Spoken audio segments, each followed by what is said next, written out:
여러분 크리스마스 때는 늘 어릴 때 기억들, 좋은 추억들이 많이 있는 가정들은 행복할 거예요.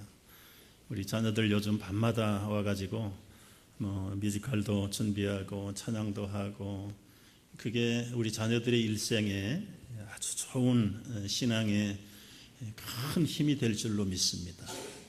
그래서 좋은 추억들을 자꾸 거룩한 신앙적인 추억들을 쌓아줄 때 그 아이들이 행여나 젊어서 삐뚤어 가다가도 그 어릴 때 주셨던 그런 것들로 인해서 다시 돌아와요. 중간에 믿은 분들은 어릴 때 그런 믿음의 신앙 추억들이 없어서 조금 불행하지만은 우리 자녀들에게는 자꾸 그런 기회를 많이 주실 수 있게 되기를 바랍니다. 오늘 성탄 주일에 함께 생각할 제목이 다 같이 읽습니다. 성령으로 잉태하신 예수님.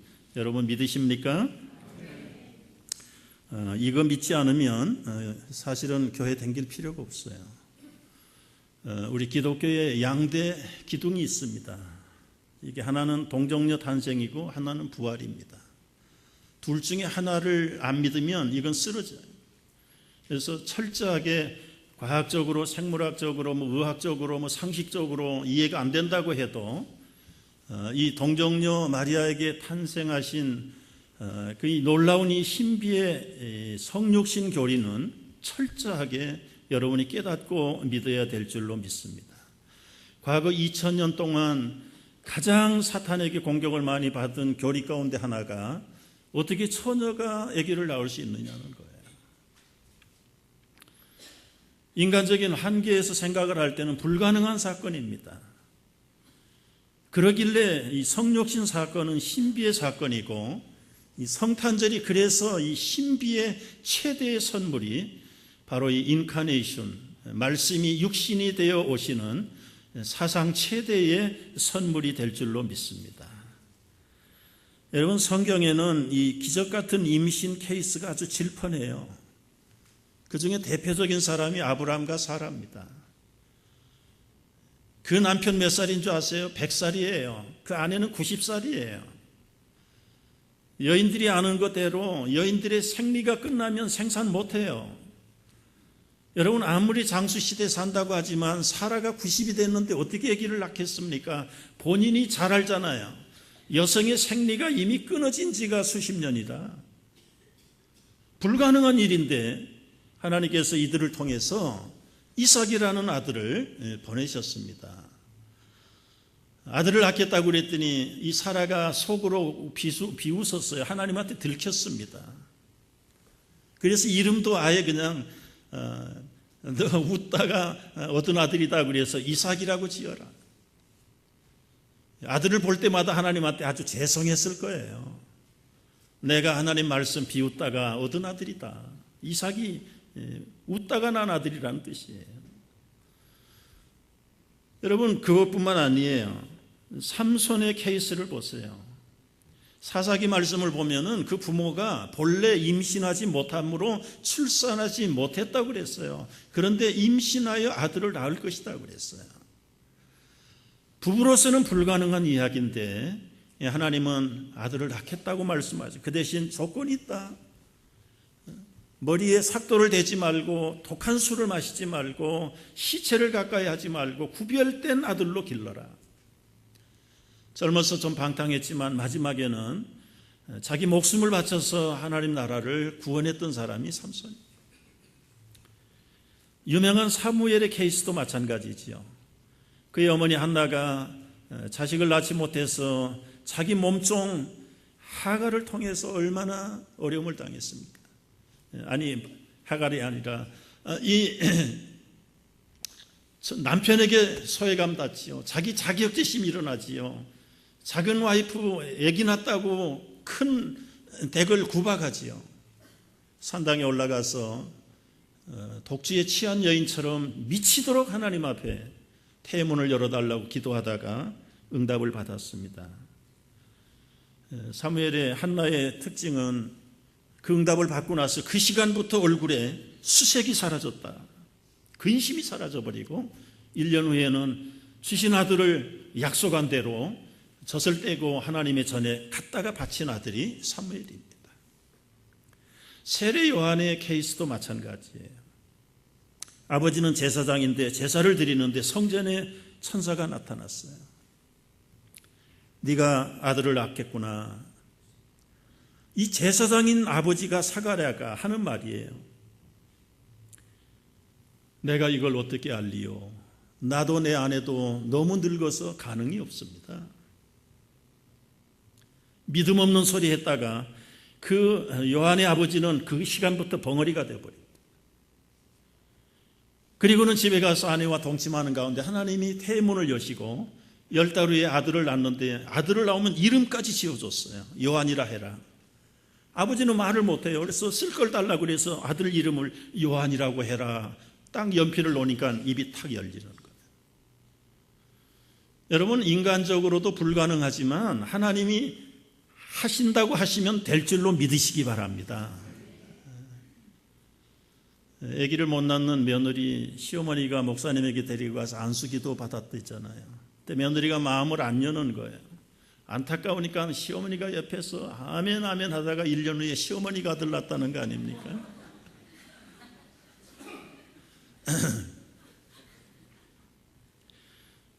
이런 그 케이스를 본 것처럼 예수님의 동정녀 탄생은 이런 거하고 질적으로 다릅니다.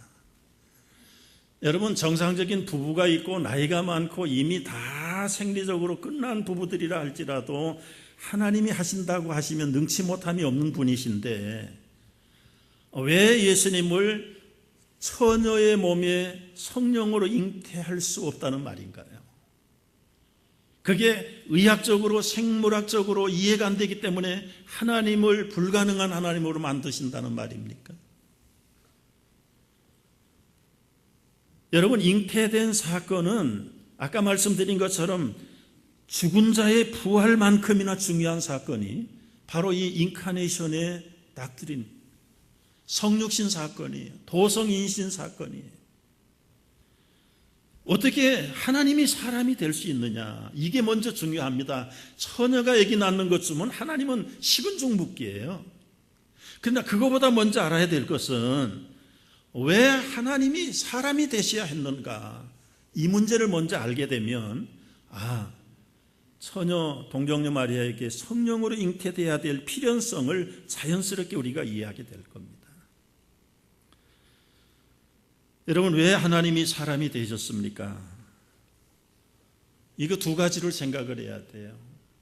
처음에는 생각해 볼 것이 예수님이 이 땅에 사람의 몸으로 오시기 전에는 그럼 어떻게 계셨는가? 여러분, 연대기적으로 계산해 보면 첫 번째 크리스마스는 한 3, 4년 차고가 난다고는 하지만 쉽게 이해하면 지금부터 몇 년 전에 첫 번째 크리스마스입니까? 2013년 전이에요. 그때 하나님이 사람의 몸을 입고, 제 손이 자꾸 일로 가려고 그래요. 요 밑에서 나신 건 아닌데, 그 위에 나신 예수님, 그 예수님이 왜 하나님이 사람이 되셨는가? 사람으로 오신 예수님, 그러면 사람으로 오시기 전에 예수님은 어디 계셨느냐 이거예요. 2013년 전에 사람으로 오셨던 예수님은 사람 되기 전에는 그럼 어디에서 뭘 하고 계셨나요? 그걸 제일 잘 쉽게 설명해 주는 책이 요한복음 1장 1절 이하입니다. 같이 한번 읽어볼까요? 태초에 말씀이 계시니라. 이 말씀이 하나님과 함께 계셨으니 이 말씀은 곧 하나님이시라. 그가 태초에 하나님과 함께 계셨다. 이 말씀은 누구세요? 예수님이 태초부터 말씀으로 계셨다는 거예요. 그래서 아담에게 말씀했습니다. 족장들, 시족장들에게 말씀하셨습니다. 노아에게도 말씀하셨고 노아의 아들들에게도 말씀하셨고 아브람도 말씀하셨고 수많은 부족들과 왕들과 선지자들에게 말씀하셨어요. 백성들에게 말씀하셨어요. 그런데 아담부터 그 말을 듣지 않았습니다. 듣고도 깨닫지 못했습니다. 깨닫고도 순종하지 않았습니다. 우리말로 표현하면 얼마나 답답하시겠어요. 말을 했는데도 못 알아듣고 듣는 사람도 엇길로 가는데요. 너무너무 답답해서 말씀으로 존재할 수가 없어서 사람의 몸을 입고 이 땅에 뛰어나오신 분이 예수님이세요. 9절 말씀을 보십시오. 참빛, 세상에 오신 참빛으로 오셨어요. 세상 사람들에게 비쳤어요. 그가 세상에 계셨고 세상은 그로 말미암아 지은 바가 되었지만 세상은 그를 알지 못했다고 그랬어요. 자기 땅에 왔는데도 거절당했어요. 영접받지 못했어요. 그러나 영접하는 자들에게는 하나님의 자녀가 되는 권세를 주신 거예요. 14절로 내려가 보면 그 말씀으로 존재하시던 예수님이 육신이 되어서 인생 가운데 거하시게 되었는데 우리가 그 사람으로 오신 하나님의 독생자의 영광을 보니 은혜와 진리가 충만하시더라. 여러분, 은혜와 진리가 이게 하나님의 속성입니다. 왜 사람이 되셔야 됐는가? 사람은 죄인인데 죄의 값은 구약시대에는 예수님 오시기 전까지는 짐승에게 죄값을 전가시켰어요. 내가 죄를 범하면 양을 잡든 염소를 가지고 오든 비둘기라도 가지고 와서 목을 쳐했어요. 그 내 죄 때문에 목침 당하는 거예요. 한 번 죄를 지면 한 마리 잡았어요. 10번 지면은 10마리 잡아야 돼요. 하루에 몇 번 우리가 죄를 짓는다고 생각을 하십니까? 경상도 목사님 그렇다. 5만 가지 죄를 다 짓습니다. 5만 가지 짓다. 5만 가지. 여러분, 한 가지의 재물 하나씩을 낸다고 하면 우리는 불가능해요. 그 희생 제물을 아무리 잡아들인다고 해도 우리의 죄를 용서받을 수 없는 거예요. 근데 하나님은 죄를 죄로 갚아야 되는 게 진리입니다. 그게 공입니다. 이 하나님의 속성이에요. 하나님의 또 하나의 속성이 뭐예요? 은혜예요. 자비, 사랑입니다. 아까 동정녀 탄생하고 부활이 양쪽의 기둥인 것처럼 하나님의 속성 두 가지가 두 가지. 은혜와 진리. 자비와 사랑과 공의와 그리고는 거룩이에요. 거룩.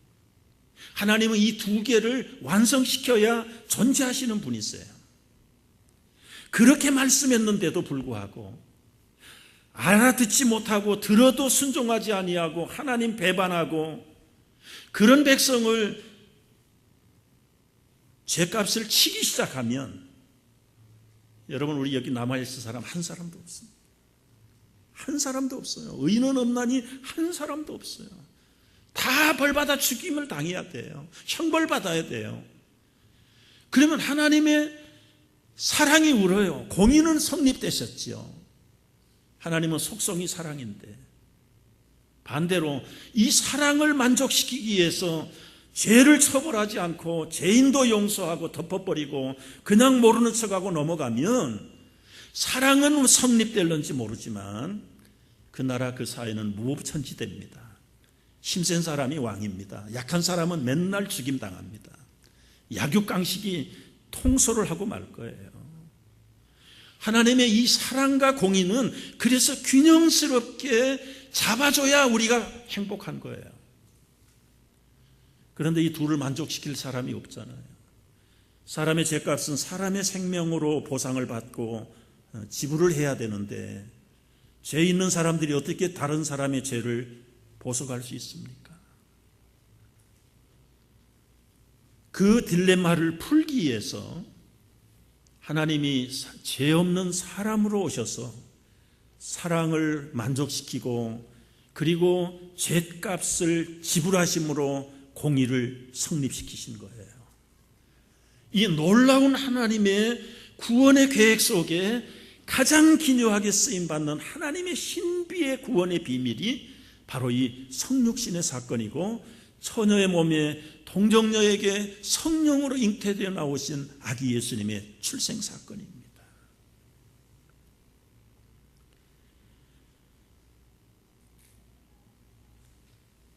사람들 가운데 간혹 친구를 위해서 목숨을 버리는 사람이 있어요.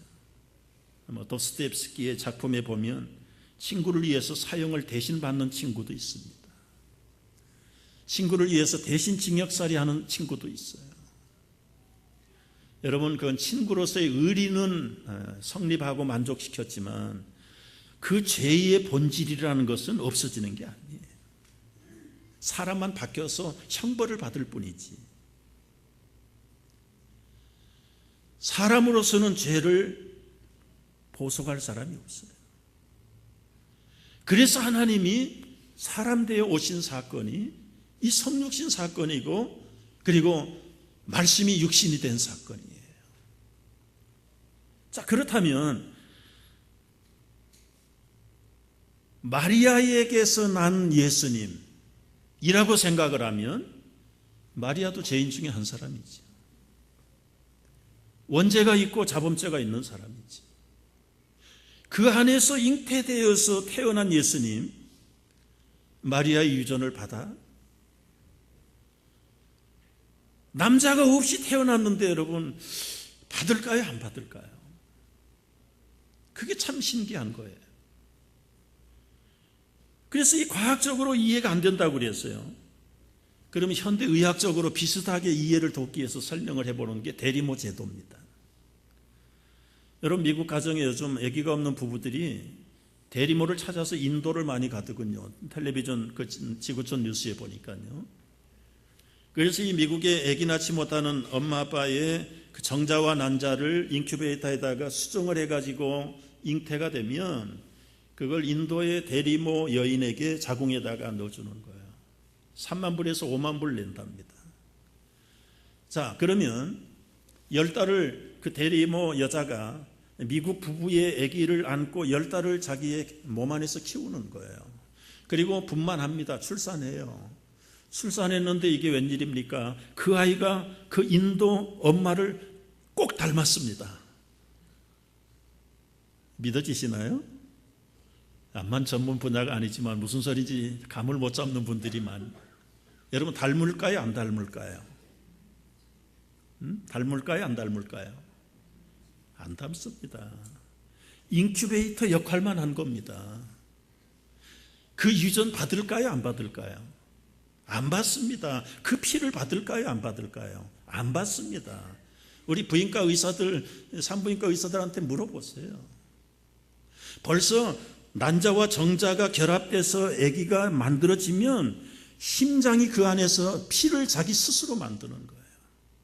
엄마의 자궁에 들어가서는 영양분만 공급받는 거예요. 요즘 현대의학이 거기까지 나갔습니다. 그렇다면 동정녀 탄생 사건은 최초의 하나님이 체외 수정을 해서 처녀 마리아의 자궁에 넣은 것입니다. 이해가 되세요? 이렇게 얘기해도 못 알아듣는 분들이 계세요. 왜 못 알아들을까요? 따라하십시다. 6은 6이요. 0은 0이니라. 영적으로 거듭나지 않으면 이게 무슨 소리인지 못 알아들어요. 믿어지지 않아요. 머리로는 이해될는지 모르지만 믿어지지 않습니다. 여러분, 예수님이 사람으로만 오셨다고 하면은요, 어떤 면에서는 슈바이처보다 더 못한 일을 하고 가셨어요. 마더 테리사 같은 사람보다 더 일 많이 못했어요. 200마일 밖으로 여행해 본 적도 없고요. 예수님 자기 손으로 책 한 번 펴본 적도 없고요. 저서 한 권도 없는 분이세요. 학교를 제대로 다니시기를 하셨습니까? 뭘 아시겠어요? 그러나 그분이 참 하나님이시기 때문에, 참 사람이기 때문에 사람하고는 비교할 수 없는 우리의 중보자가 되시는 거예요.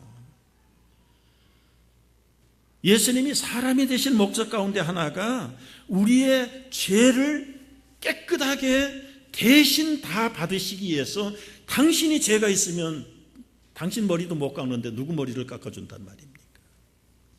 그 문제를 해결하시기 위해서 하나님의 구원의 비밀이 말씀이 육신이 되어 우리 가운데 오신 독생자로서 은혜와 진리가 겸비되신 분이라는 말이죠. 또 하나가 있습니다. 왜 그분이 사람이 되셔야 됐는가? 진짜 사람이 되기 위해서 오신 거예요. 반대로 진짜 하나님이 되시기 위해서 성령으로 잉태하신 겁니다. 로마서 1장에 보면은 이런 약속을 하셨어요. 이 복음이 빠졌는데요. 이 복음은 예수님을 얘기하는 거예요. 하나님이 선지자들을 통해서 그의 아들에 관하여 약속하신 것이에요. 이 복음이 선지자들을 통해서 뭐라고 약속을 했느냐 하면은 앞으로 예수님은 육신으로는 다윗의 혈통에서 온다. 영적으로는 하나님의 아들로서 부활할 수 있는 능력을 가지신 분이다. 이 두 가지가 겸비돼야 하나님과 인간 사이에 중보자의 자격을 갖추는 거예요. 구약의 수없는 메시아 탄생은 다윗의 후손에게서 메시아를 보낸다는 거예요. 그래서 이스라엘 백성들이 예수님을 부를 때마다 다윗의 자손이요, 다윗 자손이요 말씀하신 거예요. 마태복음 1장의 족보가 결국은 아브라함부터 시작됐지만 그 아브라함의 족보가 다윗의 족보입니다. 그 다윗의 후손 가운데 메시아를 예수님을 보내시겠다고 분명히 약속을 하셨어요. 그 약속을 지키시기 위해서 다윗 자손의 지파인 요셉과 마리아도 다윗의 후손이에요. 요셉도 다윗의 후손이에요. 옛날에는 같은 집안끼리 결혼시켰어요. 다른 지파에게 가지 않습니다. 그래서 그 육체의 다윗의 혈통을 지키기 위해서 마리아의 몸에서 잉태되어서 가문으로 족보로 봐서는 마리아의 집에서 요셉의 가문에서 다윗의 혈통에서 나신 분이에요. 그러면 여러분, 마리아가 예수만 낳습니까? 물론 요셉과 통해서 예수님의 육신의 많은 아우들과 딸들, 아들들을 낳았다고 성경은 기록하고 있는데, 물론 그 사람들은 부모가, 아버지가 있어서 태어난 사람이지만 예수님 빼놓고는 진짜 부활의 능력을 갖추고 있는 사람이 아무도 없다. 그러기 위해서는 하나님이 사람 되시는 길밖에 없는 거죠. 나사로가 부활하긴 했지만 그건 제한적인 부활입니다. 예루살렘의 무덤이 터졌어요. 예수님이 돌아가실 때요. 그러나 그 사람들 다 죽었어요. 그러나 진정으로 살아서 승천하신 그 부활의 능력은 바로 동정녀 성령으로 잉태되어신 예수님 밖에는 이 부활을 완성한 자가 없다. 이 완전한 부활을 이루기 위해서는 철저하게 하나님이 사람이 되셔야 되고요. 사람의 죄를 보상하기 위해서는 99%가 사람이 아니라 100%의 사람으로 오셔야 되는데 죄가 없어야 되는 거예요. 이 두 가지를 해결하기 위해서 하나님의 아주 은밀한 비밀의 신비가 이 성탄의 비밀이고 성육신의 비밀인 거예요. 여러분, 이제 성령으로 잉태된 구체적인 절차에 대해서 여러 증인들이 있지만 어떤 증인보다도 가장 정확한 당사자들의 증거가 신빙성이 가장 있는 겁니다. 그 일을 직접 체험했던 마리아, 그리고 마리아의 남편이었던 요셉, 그리고 마리아와 요셉 사이에서 3년 이상을, 아니 아마 한 30년 이상을 같이 살았던 마태하고 누가가 철저하게 그분들의 고백과 경험담을 잘 성령의 감동을 받아서 기록한 증거물이 마태복음이고 누가복음이에요. 특별히 누가는요, 직업이 메디컬 닥터예요. 닥터 중에서도 많은 주경학자들이 그는 산부인과 닥터고 소아과 닥터다. 그 증거가 뭐냐? 예수님의 어린 시절의 성장 기록이 유일하게 누가복음에 두 구절 나옵니다. 닥터 누가가 차트를 쓰듯이 예수님의 어린 시절의 성장 기록을 다 레코드로 남겨놓은 거예요. 메디컬 닥터 입장에서 마리아의 증언을 듣고 아주 자세하게 누가복음에 증거된 것이 누가복음 1장, 2장에 나타나는 누가의 증언이에요. 그 증언은 누가 했습니까? 성령 잉태를 체험한 마리아가 직접 한 거고 그 남편 요셉이 직접 한 거란 말이에요. 그런데 이 동정녀 탄생을 신화다, 설화다 몰아붙이는 사람들이 옛날에도 있었고 지금도 있고요. 한국에도 있고 미국에도 있고요. 생각해 보셔야 돼요, 여러분. 노무현 정권 때 하도 교회가 반공을 부르짖으니까 자기들 정책하고 맞지 않아서 교회를 탄압했습니다. 비리가 없는 걸 비리가 있다고 그냥 확대 해석해가지고 3번씩 TV에다가 다 내고요. 성경 강해라 그래가지고 머리 빡빡 깎은 어떤 교수를 앞세워가지고 성경을 풀이하는데 그 사람 뭐라고 풀이하는 줄 아세요? 예수님의 동정녀 사건은 박혁거세 사건이나 김할지 사건이나 주몽과 같은 것과 똑같은 것이다. 그따위 소리하고 있는 거예요. 분별이 없고 그냥 젊은이들을 선동을 해가지고 기독교를 총공격을 하고 교회를 간접 직접으로 박해를 해가지고 지금 교회가 지금 이렇게 피해를 당하고 있는 겁니다. 여러분 정신 차려야 돼요. 박혁거세나 주몽이나 김할지 같은 건 전설로 입에서 입으로 옮겨 댕기던 것인데 그게 1000년, 1100년이 지나가지고 삼국 유사에다가 기록한 것이 그 기록이에요. 그러나 여러분 예수님 동정녀 탄생 사건은 50년도 안 갔어요. AD 50년에 마태와 누가가 철저하게 본인 당사자들의 증언을 그대로 그리고 의사의 입장에서 전문가적인 입장에서 사실 객관적인 역사를 기록해 놓은 것이 바로 예수 동정녀 탄생의 사건이에요. 그걸 가지고 여러분 신화하고 같이 취급을 할 수 있나요? 기록 자체가 틀리고 내용 자체가 틀린 겁니다.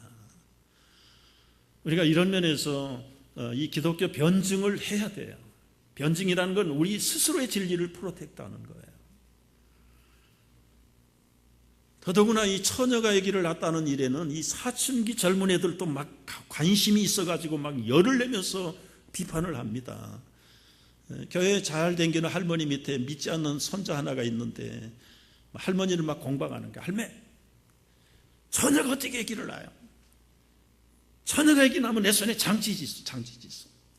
할머니가 간단하게 대답을 했대요. 야, 왜 네가 지랄이고 요셉이 가만히 있는데 왜 네가 지랄이요? 여러분 그 남편 될 요셉도 가만히 있는데 왜 흥분들을 하세요? 이게 이 불신 세상에 이 사탄이 하는 일들이에요. 여러분이 하나님의 구원의 비밀을 깨달아 들어보면은 동정녀 탄생 사건은 당연하고 너무너무 초물리적이고 초생물학적이고 초과학적인 하나님의 지혜입니다. 십자가의 죽음과 부활의 사건이 신비인 것처럼 이 동정녀 사건이 하나님의 최대의 지혜인 것을 여러분 깨닫기를 바랍니다. 이제 구체적인 절차를 여기서 이렇게 기록을 했어요. 18절 보면은 예수 그리스도의 나심은 이러하니라. 그 절차에 대해서 그 어머니가 마리아가 요셉과 약혼하고 동거하기 전에 성령으로 잉태된 것이 나타났다. 지금 사건의 발단을 이렇게 기록하고 있는데요. 우리가 아는 대로 여러분 유대인들의 결혼 풍습은 3단계를 거쳐갑니다. 첫째 단계는 약혼이에요. 약혼은 당사자들이 어릴 때 양쪽의 부모들이 서로 이렇게 정혼하는 거예요. 약혼하는 거예요. 당신 아들을 우리 며느리 삼고 사위 삼겠소. 우리 집안끼리 하나가 됩시다. 이게 1단계입니다. 2단계의 정혼이라고 하는 것은 본인들이 성장을 해가지고 어그리 하는 거예요.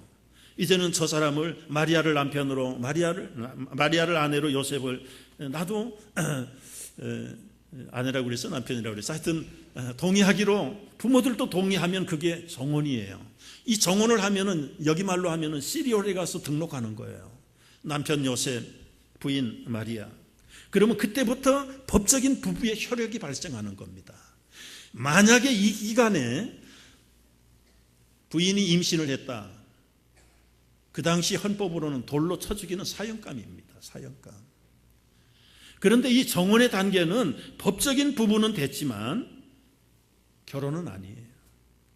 마리아는 마리아 집에, 요셉은 요셉의 집에 싱글로 지금 있는 겁니다. 그래서 신랑 수업하고 신부 수업 해가지고 날 받아가지고 결혼잔치를 하는 거예요. 그때 동네 사람 다 불러서 먹고 마시고 잔치하고 예식하고 그날부터 이제 육체적으로 부부가 되는 거예요. 그런데 2단계 정혼의 단계에서 법적인 아내가 임신한 것이 드러난 거예요. 여러분 어떻게 해야 됩니까? 그 일을 당한 마리아도 마리아지만 그 남편이 될 요셉, 여러분이 요셉의 입장이라면 어떤 반응이 나올까요? 두 가지 중에 하나일 거예요. 다음 날 신문에 치정살인 사건의 주범으로 나오든지. 왜요? 그거 어떻게 참겠습니까? 성질 급한 사람 못 참습니다. 우리 여성들 조심하세요. 여성만 질투 있는 거 아니에요. 여러분, 남자도 질투를 얼마나 많이 하는지 몰라요. 질투했다고 그러면 사건 벌립니다. 그런데 요셉은 그렇게 하지 않았죠. 또 반대로 처리하는 사람들이 있어요. 한번 생각해봐도 그게 마리아만의 책임이겠냐? 내가 잘 보호해주지 못한 책임이겠지.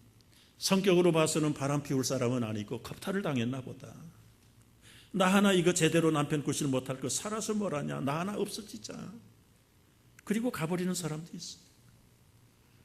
요셉은 이렇게 양극단으로 처리하지 않았습니다. 요셉이 어떻게 처리했습니까? 오늘 말씀 보면 세 가지가 있어요. 첫째는 흥분하지 않았습니다. 여러분, 가만히 끊으려고 했어요. 조용하게 처리하려고 했던 사람이에요. 그런 종류의 일이 아니더라도 사건이 벌어지면 흥분부터 합니다. 여러분, 흥분해봐야 이미 사건은 벌어진 거예요. 흥분 가지고 사건이 해결되지 않습니다.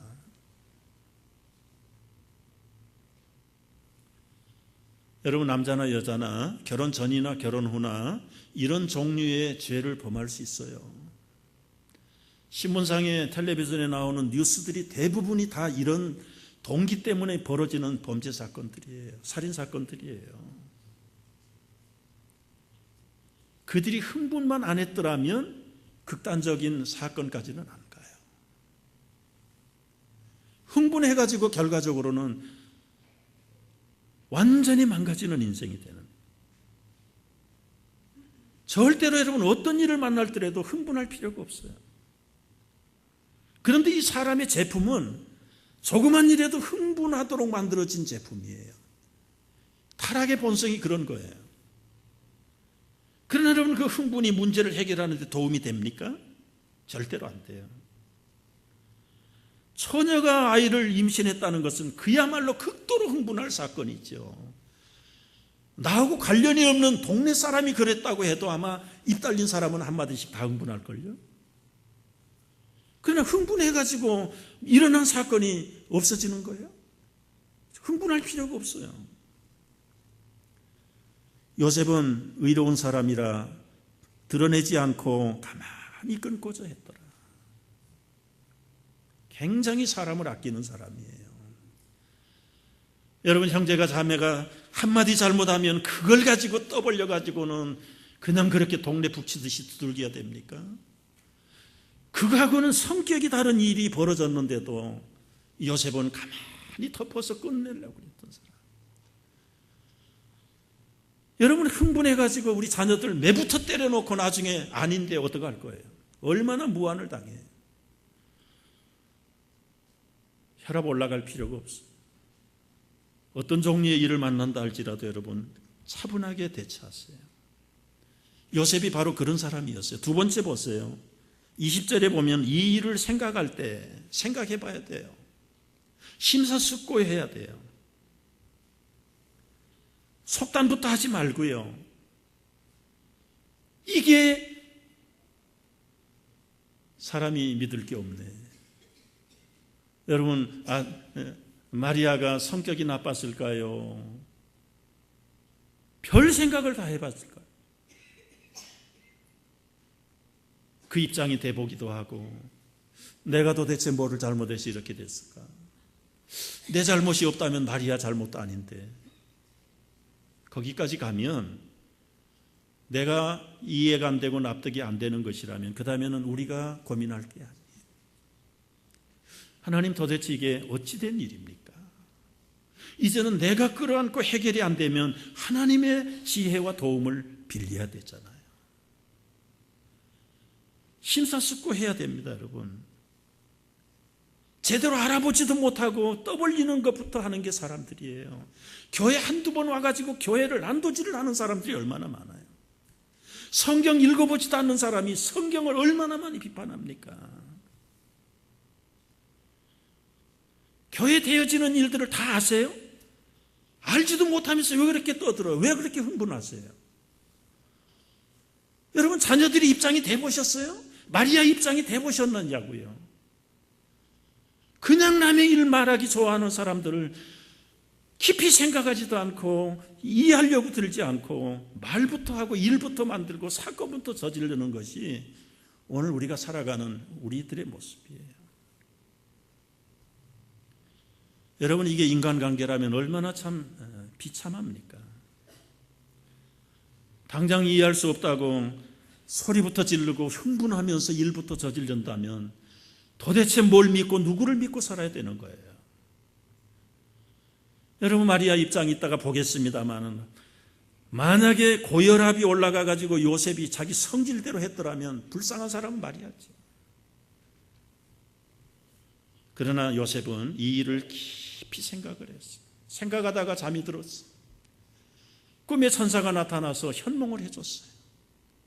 요셉아, 아내 마리아 데려오기를 무수하지 마라. 걔가 바람핀 거 아니다. 불륜이 아니다. 성령으로 잉태되었다. 그 얘기를 듣고 요셉은 잠이 깨가지고는 즉시 달려가서 마리아를 데려다가 자기 집에 모시고 온 거예요.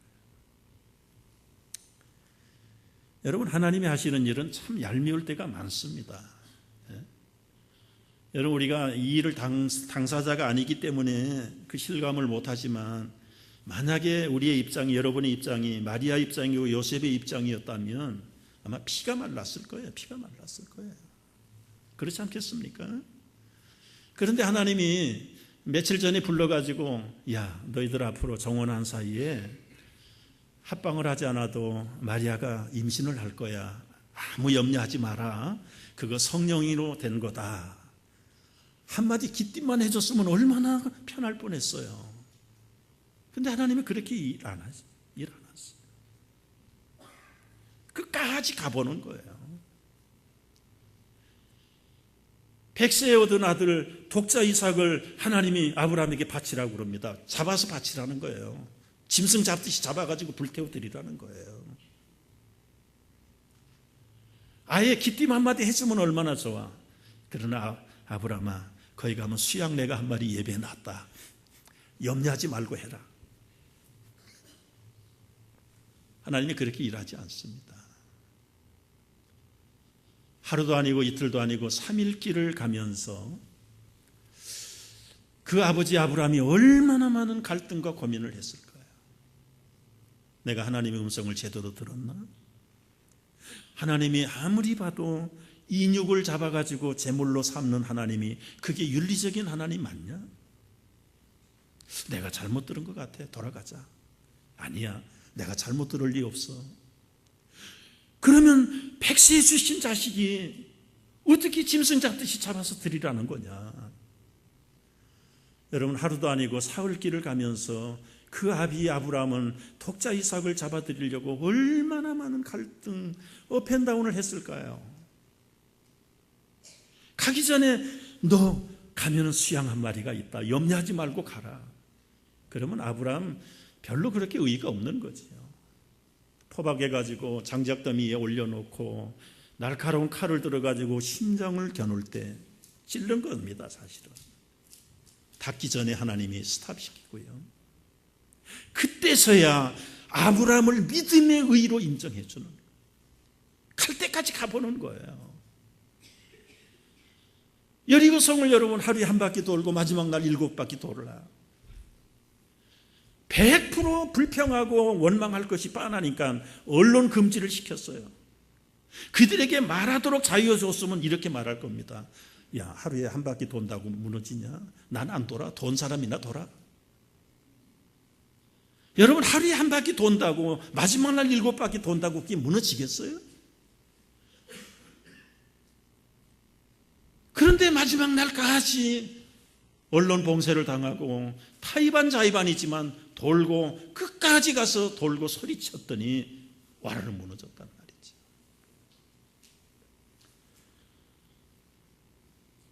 여러분 한번 생각해 보셔야 돼. 세상 만사예요. 다 우리 뜻대로 안 됩니다. 도대체 하나님의 뜻은 어디에 있을까?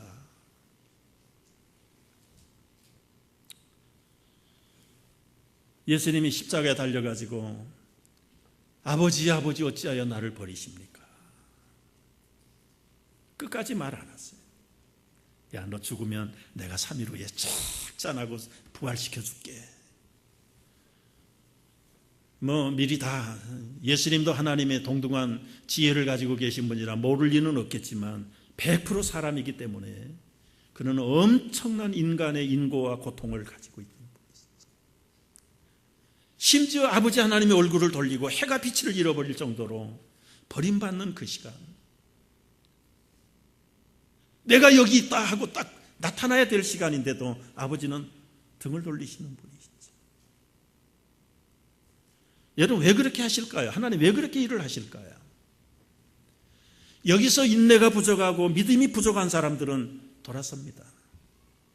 그동안 내가 하나님께 속은 거지. 그러나 여러분 끝까지 가셔야 돼요. 언제가 끝일까요? 하나님은 크고 작은 일에 다 뜻을 가지고 계세요. 하나님의 타임이 있어요. 그런데 그 뜻과 타임을 받을 만한 그릇이 준비될 때 역사가 일어날 줄로 믿으시기 바랍니다. 그걸 깨달아야 돼요. 요셉과 마리아 그런 사람 중에 대표적인 사람이에요. 요셉에게서 우리가 배워야 될 것은 또 하나는 끝까지 충성하는 사람이죠. 24절에 잠에서 깨어가지고 마리아를 집으로 데려왔지요. 아들을 낳기까지 동침하지 않았다 그랬습니다. 아들을 낳았을 때 이름을 예수라고 천사가 지어준 그대로. 여러분 지금 요셉의 육신 연령이 몇 살인 줄 아세요? 90이 아닙니다. 100세가 넘은 노인이 아니에요. 20대 초반일 수 있어요. 가장 스태미나가 왕성할 때예요. 임신 3개월 말에 임신했다는 징조가 나타나면 앞으로 7개월을 기다려야 출산하는 거예요. 자기 집에 데려다가 7개월을 같이 동거합니다. 여러분 남자는 남자의 심정을 이해하겠죠. 육체의 본능, 정욕의 본능이 있어도 마리아의 배 안에 있는 것은 하나님의 아들 예수님입니다. 자기 육체의 본능까지 철저하게 절제하고 아들을 낳기까지 동침하지 않았다.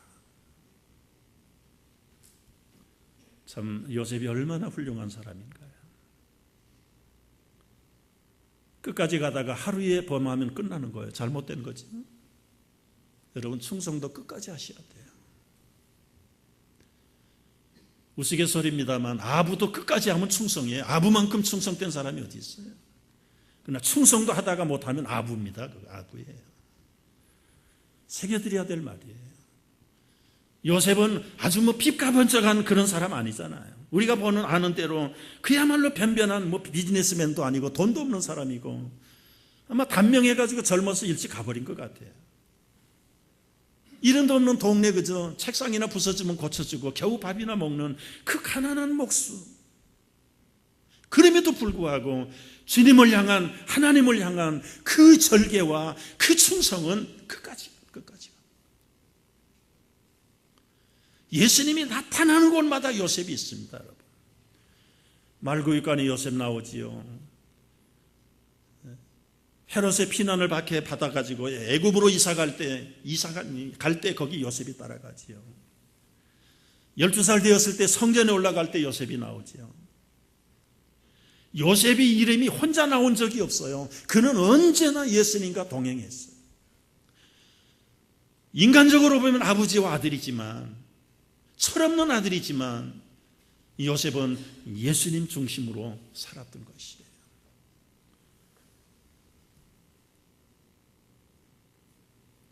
우리가 예수님의 성령 강림 탄생 사건 중에서 이 요셉을 통해서 보여야 될 것.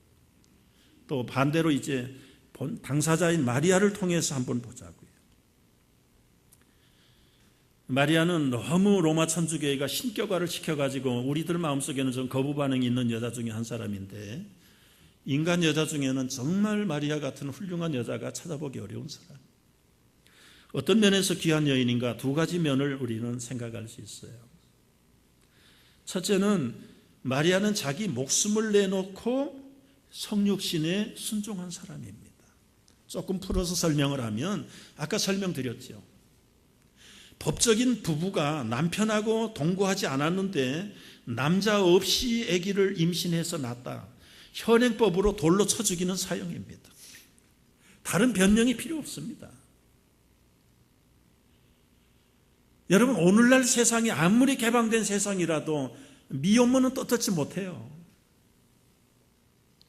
그 2000년 전에 처녀가 아기를 낳았다. 이건 살아남지 못합니다.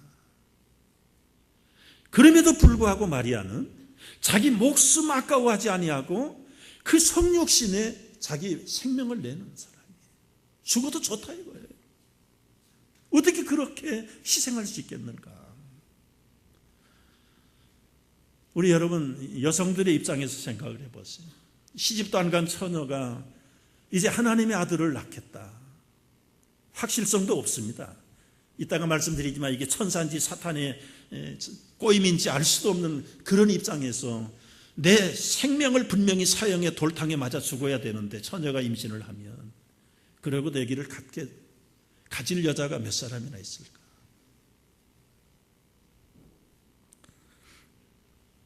마리아는 자기 생명을 돌아보지 아니하고 가브리엘 천사가 말했던 성육신의 어머니가 되기로 작정을 한 거예요. 처음에는 얼마나 무서워했습니까? 내가 사내를 알지 못하는데 어떻게 아기를 갖는다는 말입니까? 천사가 설명합니다. 성령이 너를 덮을 것이다. 그때 마리아가 고백해요. 주의 계집종이 오니 말씀대로 이루어지기를 원합니다. 나 죽어도 좋습니다. 하나님의 말씀은 능치 못함이 없음을 저는 믿습니다. 내 생명을 내대고 믿습니다. 이게 마리아의 신앙이에요. 여러분, 내 자존심 한번 상했다고 신앙을 팔아버리는 애서 같은 사람들이 많은 세상인데요. 정말 마리아가 귀합니다. 처녀의 정졸, 명예, 손가락질과 심지어 가족들 간에도 깨닫지 못하면 해결권에서는 명예살인 시킬 겁니다.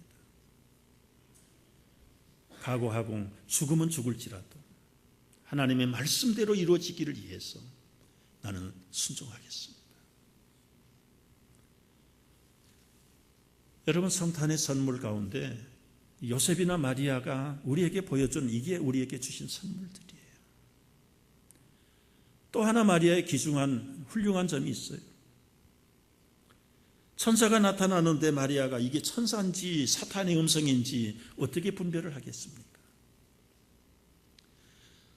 고린도후서에 보면 사탄도 천사로 가장하는 능력이 있다고 그랬어요. 이단의 교주들을, 여자들을 겁탈할 때 쓰는 상투적인 술법이 뭔지 아세요? 신의 정기를 받아야 된다. 교주의 은혜를 입어야 된다. 그래가지고 겁탈하는 거예요. 지금 사탄이 천사로 가정해가지고 순수한 처녀에게 나와가지고 내가 너를 덮을 것이다.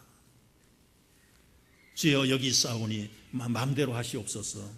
어떻게 뭘 믿고 그렇게 할 수 있어요? 여기에 마리아의 귀중한 훌륭한 점이 또 숨어 있는 겁니다. 여러분, 사탄이 천사로 가장할 능력이 없나요? 뱀을 만들면, 지팡이로 뱀을 만들면 술사들을 또 자기 지팡이로 뱀 만들었어요. 방언만 한다고 해서 여러분 성령만 받아야 방언하는 줄 아십니까? 무당들 방언하는 거 못 드셨어요? 무장들 작두 위에서 춤추는 거 못 보셨어요? 그런 기적이나 기이한 형상을 가지고 천사라고 쏘으면 큰 코 다칩니다, 여러분. 다 뺏기는 거예요, 다 뺏기는 거예요. 인생 자체를 다 뺏기는 거예요. 동서고금의 모든 이단들의 상투적인 술법이에요, 이게. 사탄의 계략이에요. 천사라고 다 믿을 수도 없고요. 그런데 어떻게 마리아가 천사인지 사탄인지 분별할 수 있느냐 이거예요. 여러분, 예수님의 제자들도 다 이 분별력이 없는 사람들일까요? 마태가 돈 잘 버는 세무서에서 열심히 부자했어요. 수많은 사람들 불러다가 파티할 만큼 거대한 주택도 가지고 있는 사람이에요. 그런 사람이 저 갈릴리 출신의 그야말로 학벌도 없는 그 목수집의 아들이 나를 따르라고 그럴 때 모든 인생과 직업을 놔두고 따라갈 수 있는 그 근거가 뭐냐 이거예요, 근거가. 확신도 없이 어떻게 지나가는 사람이 한번 마태야 나를 따르라. 예, 좋습니다. 내 모든 기득권과 모든 재산을 다 포기하고 배를 다 내버리고 베드로도 안드레도 자기 재산들을 다 내버리고 따라가는 근거가 뭐냐 이거예요. 여러분, 이 근거를 확실하게 못 잡으면 이단에게 속을 염려가 100%.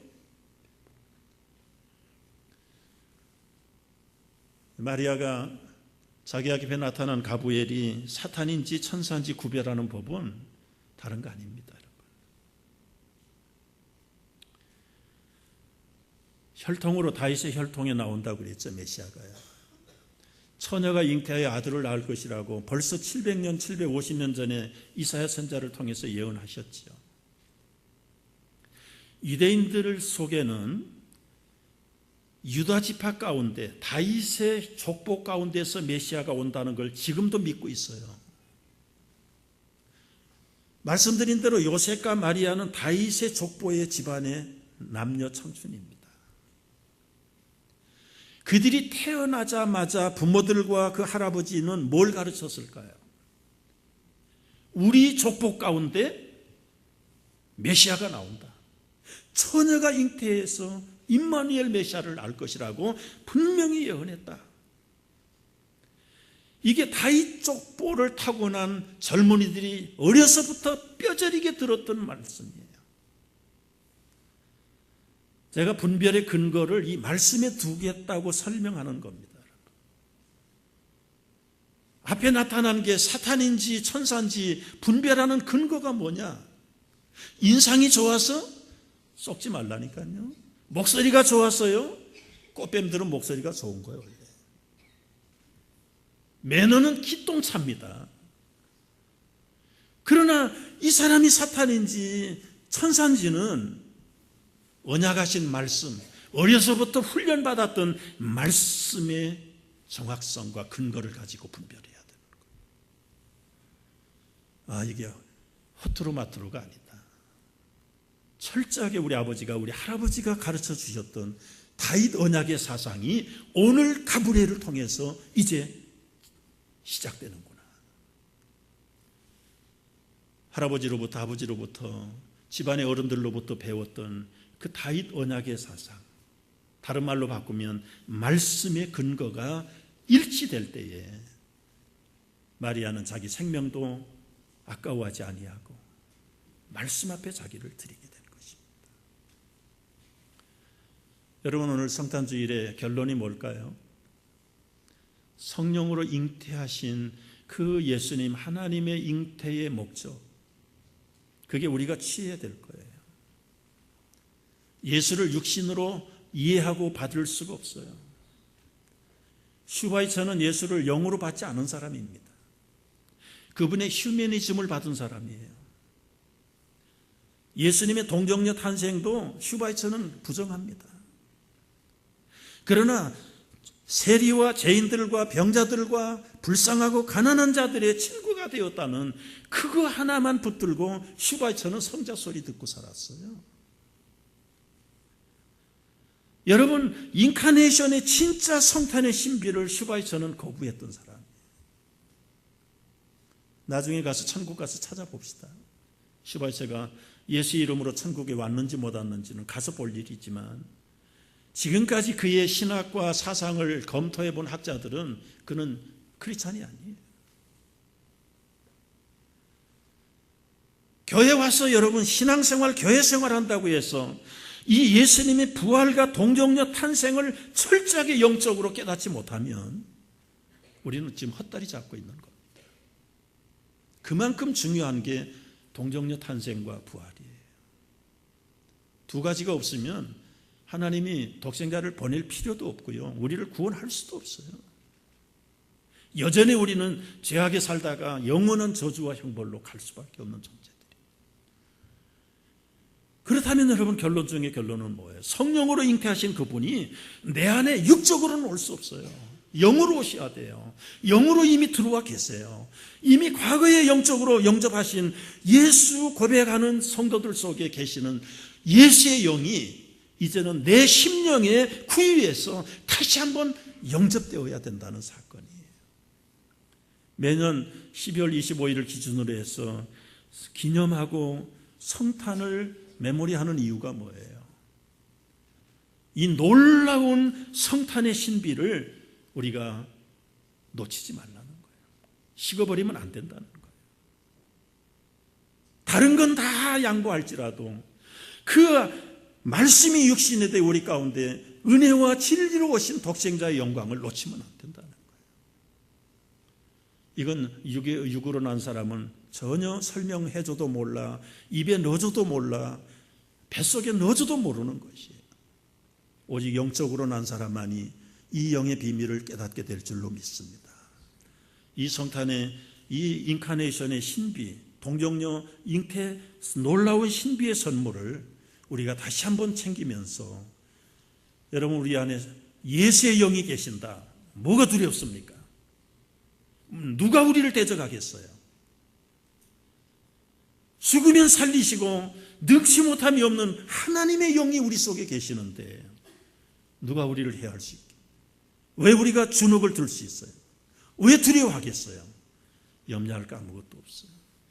여러분 안에 계시는 성령으로 충만히 기뻐하시고 성탄의 최대의 선물을 받고 선포하고 승리하고 찬양하는 우리 성탄의 그리스도인들 되시길 주의 이름으로 축복합니다. 기도하겠습니다.